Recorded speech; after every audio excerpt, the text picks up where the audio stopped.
Welcome to all.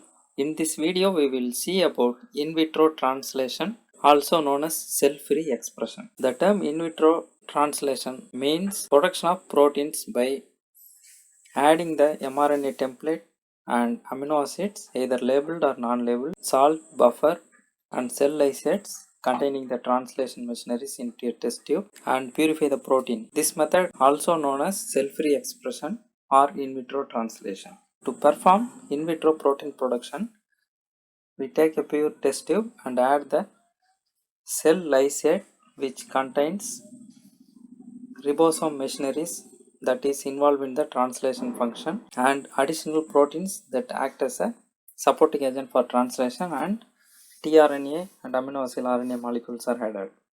Along with it, the reaction mix which contains the template mRNA specific to the proteins and amino acid, energy sources such as ATP, GTP, and proteins such as initiation factor, elongation factor, and termination factors, strengthening divalent salt such as magnesium, calcium salt, and buffers, divalent cationic salt such as magnesium and potassium based salt, and tris buffer to maintain the pH. These are all combined together and incubate for 60 minutes to 120 minutes and sometimes extended time. During this time, the mRNA is translated into protein. At the end of incubation, the protein is purified and resolved in SDS page and detect the presence of protein by Western blot or by using mass spectrophotometry.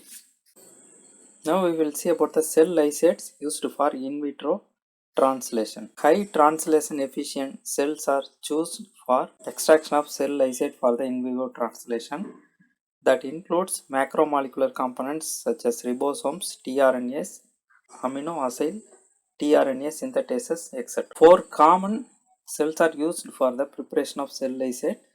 For plant-based protein production, wheat germ lysate is used.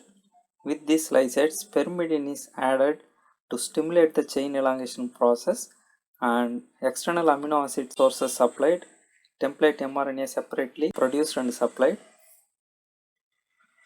and potassium acetate is added to induce the expression level. Wheat germ lysate is used to express plant yeast fungi based protein, and here the lysate is incubated at 25 degrees Celsius for up to 2 hours to get the synthesized protein. Second lysate is rabbit reticulocyte lysates. This is widely used for production of mammalian proteins. The reticulocytes are immature red blood cells treated with nuclease to remove the chromosomal DNA. Amino acids, mRNA templates are supplied and hermine is added to control the proteins. And the reaction mix is incubated at 30 degrees Celsius for 1 to 1.5 hours. And next one is E. coli lysate. This widely used for production of small size proteins, and E. coli S30 mutant lysates are widely used for in vitro translation. The mix are incubated at 37 degrees Celsius for 1 hour for protein production. Fourth one is insect cell lysate. Spodoptera frugiptera 21 cells, SF21 cells lysates are used, and here incubation time is 28 to 30 degrees Celsius. Up to 4 hours we can incubate to get more proteins. Reaction mix contains energy regenerating substance such as creatine phosphate and creatine phosphokinase for eukaryotic expression system. Phosphophenol pyruvate and pyruvate kinase are used for prokaryotic expression system, and individual amino acids are supplied. And energy source to supply energy, ATP and GTP are added, divalent cations magnesium and potassium salt are added, and mRNA template is added in case of translation setup or transcription translation combined setup. In vitro transcription enzymes and template DNA are added along with translation cell lysate. In general, two types of cell-free expression systems are available. One is called translation system. Here, the cell lysates and translation components are present in the reaction mix, and mRNA synthesized in previous step is added with the translation system. The second method is transcription translation coupled system. Here both transcription and translation takes place. So in the reaction mix, template DNA is transcribed first, the RNA polymerase is added, suitably T7, T3 or sp6 polymerase are added, template DNA containing respective promoter, and the template DNA produce the mRNA. Then the mRNA is subjected to translation and produce the protein. And the cell-free expression proteins are produced by two methods. One is called batch processing. Here all the components are added together in a tube and incubated for a maximum of 2 hours.